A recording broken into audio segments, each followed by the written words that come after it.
Depuis que son mari, Emmanuel Macron, a posé ses valises à l'Élysée, Brigitte Macron est la cible de nombreuses moqueries. De la part des humoristes dans leurs sketchs, ou en une des magazines. Sans parler des montages sur les réseaux sociaux qui la comparent à eux.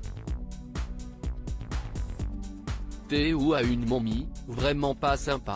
Bref, aucune occasion n'est manquée pour souligner cette situation qui sort de l'ordinaire puisque 24 années les séparent. Et souvent la comparaison entre la jeunesse d'Emmanuel Macron et la vieillesse flagrante de son épouse Brigitte est piquante. Cassante, même. Des critiques qui ont fini par peser sur le moral de la première dame, qui aurait engagé un éminent chirurgien esthétique pour lui donner un petit coup de jeune. C'était en 2019.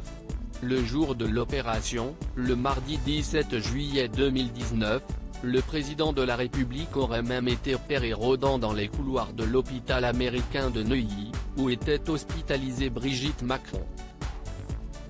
Comme nous vous l'avions annoncé, l'opération qui a duré près de 3 heures s'est déroulée sans complications, et l'ancienne professeure est sortie le soir même. Qui était André-Louis Hozière, l'ancien mari de Brigitte Macron. Quand elle a rencontré Emmanuel Macron, au club de théâtre du lycée, Brigitte Hozière, c'était son nom, était mariée à André-Louis Hozière, banquier à Amiens. Elle vivait une vie paisible avec ses 3 enfants, Sébastien, Laurence et Tiphaine, jusqu'à ce qu'elle ne tombe amoureuse du futur président de la République.